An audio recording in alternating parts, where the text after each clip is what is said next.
میرے بھائیوں، ہم آپ سے صاف کہتے ہیں، انہوں نے حلالے پر اعتراض کرنے کے لیے حلالے کو جتنا پڑھا ہے، ہم نے بھی حلالے کو سمجھنے کے لیے اتنا نہیں پڑھا۔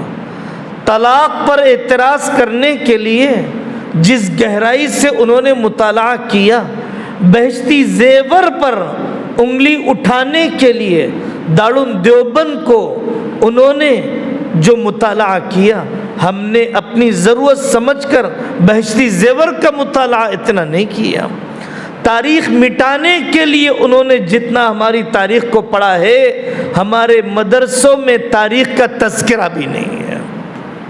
ہم یہ عرض کریں گے، ملک کے مختلف حصوں میں حاضری کے بعد کہیں نہیں ہے۔ میں حیدرآباد کا رہنے والا، کتنے ہیں ہمارے پاس دائرۃ المعارف کا نام بھی جاننے والے، عثمانیہ یونیورسٹی کے کارناموں سے واقف، دارالترجمے کی عظمتوں کو جاننے والے۔ آصف جاہی حکومت نے بنارس ہندو یونیورسٹی کی کیا امداد کی؟ اورنگ آباد کا نام بدل دیا گیا، سمبھاجی نگر بدل دیا گیا۔ کیا ہے اورنگزیب؟ کیوں ان کو تکلیف ہے؟ خلد آباد میں کیوں مدفون ہے؟ بازو ایلورا ایجنٹا کے غار، اس کو ختم کیوں نہیں کیا؟ اورنگزیب رحمۃ اللہ علیہ نے گجرات کے علاقے سے تعلق رکھنے والے تاریخ گجرات کو کتنا دیکھا، بنگال سے تعلق رکھنے والے انہوں نے بنگال کی تاریخ کو کتنا دیکھا۔ دشمن مٹانے پر تلا ہے۔ ہم نے کون سے باب کو جمعہ کا عنوان بنایا؟ ہم نے کون سے پہلو کو اپنی اولاد کو بٹھا کر سنایا؟ دشمن کے مٹانے کی کوئی ضرورت نہیں، ہم نے خود ہی اسے بھلا کر مٹا دیا۔ ہم نے خود ہی اپنی اولاد کو بے نسب اور لاوارث بنا دیا، ان کے آباء و اجداد کی تاریخ نہ سنا کر۔ اپنے حصے کی ذمہ داری ہم پوری کریں، خطابت مؤثر ہو جائے، امامت بانجھ نہ رہ جائے۔ صرف 2 رکعات کی امامت نہیں، صرف 4 رکعات کی امامت نہیں، ایک ایک گھر کی، ایک ایک شعبہ زندگی میں امامت۔ وہ امامت جو محمود آفندی رحمۃ اللہ علیہ نے مسجد شیخ الاسلام استنبول میں کی، پورے ملک ترکی میں محمود آفندی کی اس مسجد کا تأثر، وہ امامت جو ہمارے بڑوں نے مسجدوں میں ایسی کی کہ تفسیر کئی مرتبہ مکمل ہو گئی، قرآن تسلسل کے ساتھ مکمل ہو گیا، مصلیوں کی نماز شریعت پوری زندہ ہو گئی، جنازے نہلانے کے لیے پہنچ گئے محلے میں۔ میں امام رہوں، طلاق کا واقعہ بستی میں ہو جائے، کیسے ہو سکتا ہے؟ میں امام رہوں، میرے محلے کی بچی مرتد ہو جائے، میری حمیت کہاں چلی گئی؟ میں امام رہوں اور میری گلی میں شراب کی لت پروان چڑھ رہی ہو، کیا کوشش کی میں نے؟ کیا یہ 15,000 20,000 میری جوانی کی اس عمر کی قیمت ہے؟ کیا 5 وقتہ اس 1.5 گھنٹے کی نماز کا معاوضہ ہے؟ ہرگز نہیں۔ میری منزل تو بستیوں کو بدلنا، علاقے کو بدلنا، تاریخ کو بدلنا۔ میری بیوی معلمہ بن جائے مکاتب کی، بالغات کی، مستورات کی، 15 سال سے میرے نکاح میں ہے۔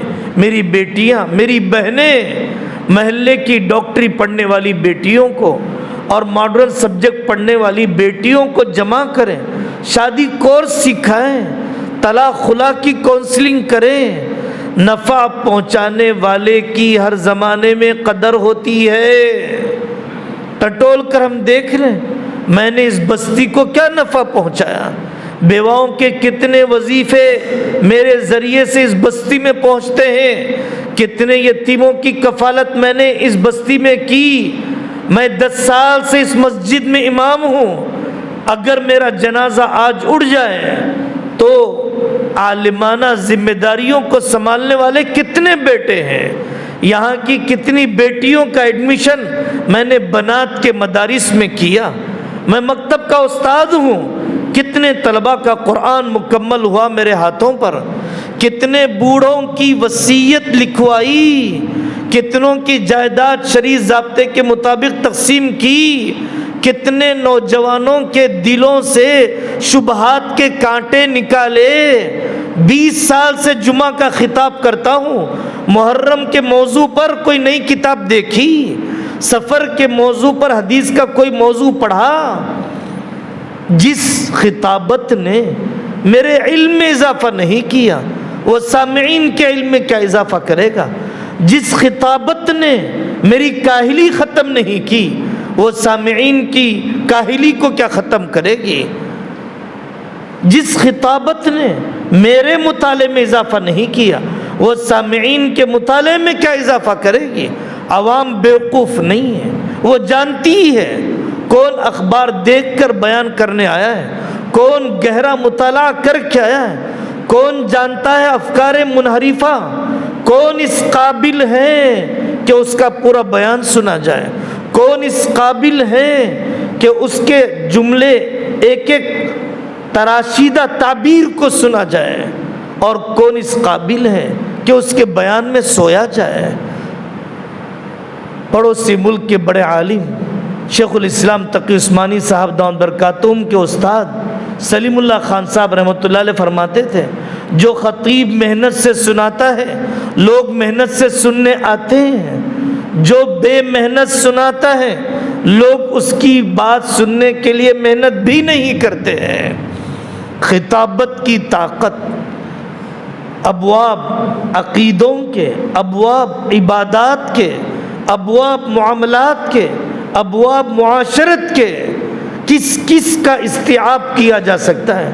کسی ملک کے وزیر اعظم کا بیان آدھا گھنٹہ قوم تقدس کے ساتھ نہیں سنتی جتنا مسجد کے خطیب کی سنتی ہے۔ کتنا بڑا ظالم ہے وہ خطیب جو باسی مطالعے سے تازہ فتنوں کا مقابلہ کرنا چاہتا ہے، پرانے ہتھیار سے نئی جنگ لڑنا چاہتا ہے، بے ربط گفتگو کر رہا ہے، موضوع کی ابتدا اور انتہا کا اندازہ نہیں۔ میرے بھائیوں، ہمیں اپنے قول سے نکلنا پڑے گا، مدرسے جزیرے نہ بن جائیں۔ قاری سید صدیق صاحب رحمۃ اللہ علیہ کے جنازے میں حضرت علی میاں ندوی رحمۃ اللہ علیہ نے فرمایا تھا، قاری صاحب کی زندگی بتلاتی ہے کہ مدرسے جزیرے نہ بنے۔ جزیرے کا تعلق باہر کی دنیا سے نہیں ہوتا، وہ جزیرہ سکڑ جاتا ہے، دفن ہو جاتا ہے۔ مدرسے کا تعلق باہر کی دنیا سے کچھ نہیں، کوئی تعلق نہیں۔ بستی کے باہر کیا ہو رہا ہے؟ SIR پر میں نے قوم کی خدمت کیا کی؟ میں نے کتنے مکاتب قائم کر دیے اس مدرسے کے تحت، دارالعلوم دیوبند کے کہنے کے بعد، جمعیت علماء ہند کے کہنے کے بعد، اور دیگر تنظیموں کے کہنے کے بعد۔ جب رسمیت آ جاتی ہے، حقیقت نکل جاتی ہے، اجرت جب منزل بن جاتی ہے تو آدمی بانجھ بن جاتا ہے۔ جب اجر منزل ہو تبھی آدمی انقلابی بنتا ہے۔ تکمیل نصاب نہیں، تعمیر شخصیت مکمل ہو، نورانی قاعدہ مکمل کرنا ہماری ذمہ داری نہیں، زندگیوں کا نورانی بنانا، زندگیوں کا نورانی بنانا۔ لوازم تعلیم پر خرچ ہو لوازم تعمیر کے مقابلے میں، اساتذہ پر خرچ ہو، انہیں یکسو کر دیا جائے، راشن کے بارے میں یکسو کر دیا جائے، ٹھکانے کے بارے میں یکسو کر دیا جائے، بچوں کی تعلیم کے بارے میں یکسو کر دیا جائے، اپنے علاج معالجے کے بارے میں، اور اگر اللہ توفیق دے 40 سالہ مدرس ہے مکان بنا کر دے دو تاکہ یہ مدرس آنے والی نسلوں کی خدمت کر سکے۔ ہر کوہنا مشق مدرس ناظم بنتا رہے گا، ہر باصلاحیت مدرس محصل بنتا رہے گا، اور ہر چندے کی صلاحیت والا ناظم بنتا رہے گا۔ مدرسوں کی تعداد میں تو اضافہ ہوگا، علم اور عمل میں اضافہ نہیں ہوگا، رجال سازی کے کام میں اضافہ نہیں ہوگا، بھیڑ تو اکٹھی ہو جائے گی، باصلاحیت افراد تیار نہیں ہوں گے۔ قاری سید صدیق صاحب رحمۃ اللہ علیہ کا تعلق بستی کے غیر مسلموں سے، بستی میں بیمار ہونے والے خاندانوں سے، فارغ ہونے والے پرانے شاگردوں سے قدم جمائے کیسے انہوں نے ان شاگردوں کے جو 10 سال پہلے 20 سال پہلے فارغ ہوئے۔ حضرت مولانا لطیف الرحمن بہرائچی صاحب نے کہا کہ حضرت نے مجھے 2000 دیے اور یہ کہا لطیف الرحمن ٹھیک ہے تم جاؤ، ابن ماجہ پر کام کر رہے ہو، حبیب الرحمن اعظمی کے پاس جا کر اس کام کو کرو۔ غلام وستانوی صاحب رحمۃ اللہ علیہ سے پوچھیے حضرت قاری صاحب نے کیسے حوصلے بڑھائے، طالب علم سے تعلق تکمیل فراغت تک، تکمیل حفظ تک، دستار بندی کے جلسے تک نہیں، ایمان پر خاتمے تک۔ اس فارغ ہونے والے طالب علم کی معاشرت و معاملات، سعید ابن مسیب کو آپ نے سنا، شاگرد نظر نہیں ہے، کہاں تھے بھائی؟ میری بیوی کا انتقال ہو گیا، حضرت نے فرمایا میری بیٹی سے نکاح کر لو۔ شہزادے نکاح کرنا چاہتے تھے اس بیٹی سے، سعید ابن مسیب نے اپنے شاگرد کا نکاح کرایا اس بیٹی سے، وہ چلا گیا، نکاح ہو گیا۔ رات کا وقت آیا، سعید ابن مسیب بیٹی کو لے کر گھر پہ گئے اور یہ آواز لگائی، وہ حیران ہو گیا استاد جی کو سامنے کھڑا دیکھ کر اور کہا تمہاری امانت ہے تمہارے حوالے۔ وہ روزے سے تھا شاگرد، خاندان کی آس پاس کی عورتوں کو بلایا، یہ دیکھو دلہن کی رخصتی ہو گئی۔ آس پاس کی عورتیں حیران، سعید ابن مسیب اپنی بیٹی کو چھوڑنے کے لیے آئے، تیسرے چوتھے دن سے وہ طالب علم غائب۔ کیوں بھائی پڑھنے کیوں نہیں آتے؟ جو علم آپ سے حاصل کرتا تھا وہ آپ کی بیٹی سے حاصل کرتا ہوں۔ انہوں نے شریک حیات کو شریک محنت بنایا، انہوں نے خاندان کو دینی مشن بنایا، خاندان میں خادم بن کر گئے، صرف خطیب بن کر نہیں گئے، خاندان میں خادم بن کر گئے، صرف خطیب بن کر نہیں گئے۔ میرے بھائیوں، حضرت مولانا عمر صاحب پالنپوری رحمۃ اللہ علیہ کی وہ بات یاد آتی ہے، ان کی ہر دعا میں اے اللہ ہمیں بانجھ بنا کر موت نہ دیجیے، بانجھ بنا کر موت نہ دیجیے۔ میں اور آپ ٹٹول کر دیکھ لیں کہ ہم نے کتنے گاؤں کو کھڑا کیا، کتنی بستیوں کو کھڑا کیا، شریعت کا کون سا شعبہ مجھ سے زندہ ہوا، کتنی تصانیف کی تعداد، شاگردوں کی تعداد، فارغ حفاظ کی تعداد، دین پر مشورے سے چلنے والے خاندانوں کی تعداد۔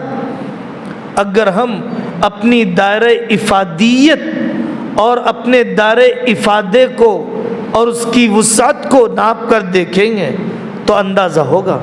عجیب بات ہے، اس زمانے میں کھاتے کھاتے وزن بڑھ رہے ہیں، کثرت عقل کی وجہ سے، بسیار خوری کی وجہ سے، شوگر کا مریض ہے، تھائرائیڈ کا بیمار ہے، یہ سب بیماریاں بسیار خوری سے پیدا ہوتی ہے۔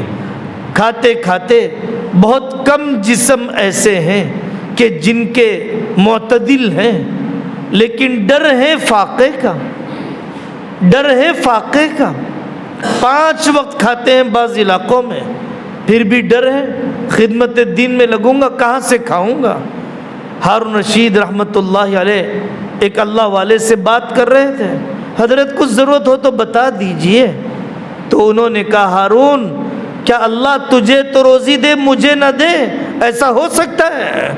خدمت دین کی سب سے بڑی تنخواہ یہ ہے کہ گناہ سے بچنے کا موقع مل جائے گا، سب سے بڑی تنخواہ یہ ہے قرآن کی تلاوت کی توفیق ہو جائے گی، سب سے بڑی تنخواہ یہ ہے کہ صاحب دل علماء کی صحبت مل جائے گی، سب سے بڑی تنخواہ یہ ہے کہ ہمارے مرنے کے بعد شاگرد دعا کرنے والے ایصال ثواب صدقہ جاریہ بننے والے ملیں گے۔ ہماری تنخواہ وہ 10-12 ہزار نہیں ہے، ہماری تنخواہ اصل یہ کام ہے جو اللہ تبارک و تعالی درسگاہوں کی برکت سے کراتے ہیں، رونق درس سے دے کر کراتے ہیں۔ جو آدمی پیسوں کی کوانٹٹی میں اپنی محنت کو تول رہا ہے وہ آج نہیں تو کل حرام میں پڑ کر رہے گا۔ روپیے سے سونا خرید سکتے ہو، حیا نہیں۔ مکان خرید سکتے ہو، جڑے ہوئے دل نہیں۔ روپیے سے اقتدار لا سکتے ہو، دلوں میں محبت نہیں۔ روپیے سے سواریاں لا سکتے ہو، دلوں کے فاصلے ختم نہیں کر سکتے۔ روپیے سے نیند کی گولی خرید سکتے ہو، نیند نہیں۔ اپولو کیئر کے علاج کے پیسے لا سکتے ہیں، کلمے والی موت نہیں لا سکتے ہیں۔ وہ تو ایمان سے، وہ تو عمل سے، وہ تو محنتوں سے، وہ تو اپنے اکابر کے حوالے ہو کر چلنے سے، قدم قدم پر پوچھ کے چلنے سے یہ نعمتیں ملتی ہیں۔ میرے بھائیوں، حصی نعمتیں یہ دوسرے درجے کی ہیں، معنوی نعمتیں یہ پہلے درجے کی ہیں۔ حیا کا مل جانا معنوی نعمت، سونے کا مل جانا حصی نعمت۔ ہم ایسا نہ ہو کہ معنوی نعمتوں کو نظر انداز کر دیں اور حصی نعمتوں میں اپنے آپ کو تولنے لگ جائیں۔ چھوڑ دیا خدمت دین کو، بن گئے ڈرائیور اولا اوبر کے، بن گئے کسی دکان میں کام کرنے والے۔ حرام نہیں، ناجائز نہیں۔ اب بتاؤ، فراوانی آ گئی تو 2 مکتب پڑھاتے تھے، اب 4 مکتب پڑھانے لگ گئے۔ اب ایک مسجد میں خطابت کرتے تھے، اب 4 مسجدوں میں کرنے لگ گئے۔ پہلے 1 گھنٹہ تیاری کرتے تھے، اب 4 گھنٹے تیاری کرنے لگ گئے۔ فراوانی آنے کے بعد کیا خدمت دین میں اضافہ ہوا یا فراوانی آنے کے بعد خدمت دین میں کمی آئی؟ کام وسائل والوں سے نہیں، عزائم والوں سے ہوتا ہے۔ کام فرصت والوں سے نہیں، وقت میں برکت والوں سے ہوتا ہے۔ کام دولت والوں سے نہیں، ہمت والوں سے ہوتا ہے۔ اور کام دھن والوں سے ہوتا ہے، دھن والوں سے نہیں۔ یہ نہ سوچیں کمیٹی نے نکال دیا، یہ نہ سوچیں میں نے چھوڑ دیا، یہ سوچیں کہ ناقدری کی وجہ سے اللہ نے محروم کر دیا، تنہائی کے گناہ نے مجھے نکال دیا، قرآن کی بے ادبی نے مجھے نکال دیا، دنیا کی محبت نے مجھے نکال دیا۔ یہ تو بہت بڑی کمزوری ہے کہ میں قرآن چھوڑوں گا مالی فراوانی آ جائے گی، مسجد چھوڑوں گا میرے مسائل حل ہو جائیں گے۔ دنیا چھوڑ کر آتی ہے مسائل یہاں حل کرانے کے لیے، اور ہم یہ چھوڑ کر جا رہے ہیں اپنے مسائل کو حل کرانے کے لیے اہل دنیا کے پاس۔ میرے بھائیوں، اپنے قدم جمانے کے لیے اپنے بڑوں سے ہم پوچھ کر چلیں، اپنی صلاحیتوں کو بہتر کرنا۔ ان اللہ تعالی کتب الاحسان علی کل شیء، اپنے طلباء پر مسلط ہو کر نہیں، محبوب بن کر چلیں۔ اپنے بڑوں کے ساتھ چاپلوس نہیں، معتمد بن کر چلیں۔ کام کرنے کی عمر ہے، تقریباً قریب العمر ساتھی ہیں۔ جوانی کی عمر کا یہ حصہ موبائل کے میزائل میں نہ لگ جائیں، تنہائیوں کی ناپاکی میں نہ لگ جائیں، اسپنج کی طرح وہ ہمارے اوقات کو چوس نہ لیں۔ ڈاکٹر عبدالحی صاحب عارفی رحمۃ اللہ علیہ فرماتے تھے، اللہ جس سے کام لینا چاہتے ہیں اس کو اپنے وقت کی قدر کا مزاج دے دیتے ہیں۔ اللہ تعالیٰ جس سے کام لینا چاہتے ہیں، سب سے بڑا جھوٹ میرے پاس وقت نہیں، وقت نہیں ہے۔ اسکرین ٹائم کیوں بڑھ گیا؟ ایک کامیڈی کے دیکھنے والے کروڑوں ہیں، مشہور سے مشہور مقرر کے سننے والے چند ہزار ہیں۔ کہاں چلا گیا ہماری عورتوں کا وقت اکلی میں پیسنے کا، تالاب پر کپڑے دھونے کا؟ کہاں چلا گیا ہماری بیٹیوں کا وقت کپڑوں کے دھونے کا؟ کہاں چلا گیا چولہا سلگانے کا؟ گیس سلنڈر آنے کے بعد کیا ہمارے عبادت کی مقدار مولانا الیاس صاحب کی والدہ سے آگے ہو گئی؟ عبد الماجد دریابادی کی والدہ سے زیادہ ہو گئی؟ وقت ہے، اللہ کے کام کے لیے قبول نہیں ہوا۔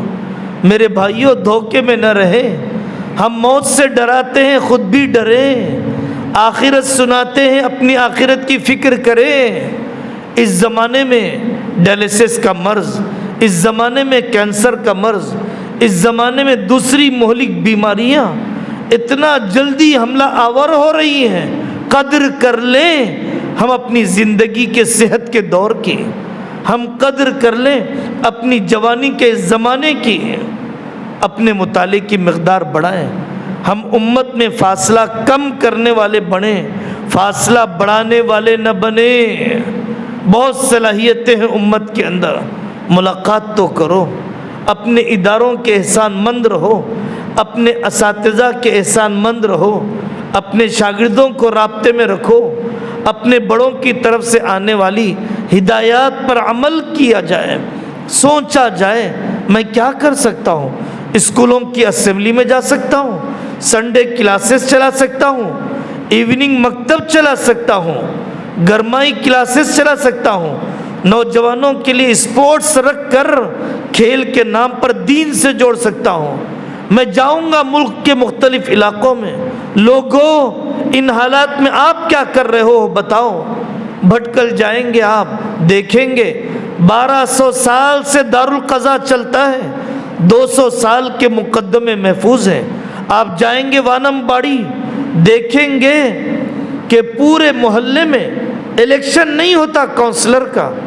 کہہ دیا جاتا ہے الیکشن کمیشن سے ہمارے محلے سے یہ کونسلر ہے، اس کو نل پانی سڑک کا کام دے دو، الیکشن کی ضرورت نہیں۔ جاؤ کیرلا میں، سری لنکا میں مسجد میں لسٹ لگی ہوئی ہے، محلے کی بیوائیں، محلے کے یتیم، محلے کے اسکول کے فیس کے مستحق طلباء اور راشن کٹس جن تک پہنچانا ہے، مسجد کے مصلی، محلے کے مستحقوں کی کفالت۔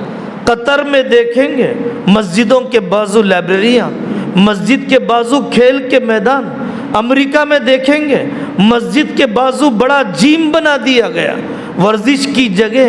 اے نوجوانوں وہاں بے حیائی کے اڈے پر نہ جاؤ، الحاد سے متاثر نہ ہو جاؤ، ورزش کے نام پر یہاں پر آؤ، تقویٰ بھی تمہیں مل جائے گا۔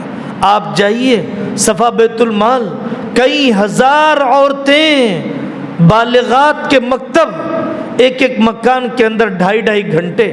بنگلور کی ایک بہن لولو باجی، ایک عورت نے 1200 مکاتب قائم کیے، کوئی مرچ مسالہ نہیں، کوئی مبالغہ آرائی نہیں، ایک خاتون نے، جن کے بھائی بڑے عالم ہیں، داماد بعد میں سے عالم ملے، بیٹیاں بیٹے عالم بنے، لیکن اس ایک بندی نے بیڑا اٹھایا 1200 مکاتب کے پورے ہندوستان میں 250 قائم کرنے کا۔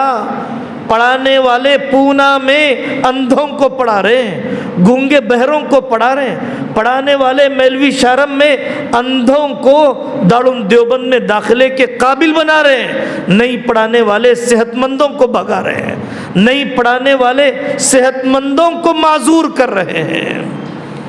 اللہ تعالی ہم سب کی حفاظت فرمائے، اور اللہ تعالی اپنے فضل سے بچی کچی زندگی کو امت کی تعمیر کے لیے، ملت کے عروج کے لیے بڑوں کے مشورے سے ایک لمحے کو زندگی کا ضائع کیے بغیر مؤثر خدمات انجام دینے کی اللہ توفیق نصیب فرمائے۔ وآخر دعوانا ان الحمد للہ رب العالمین۔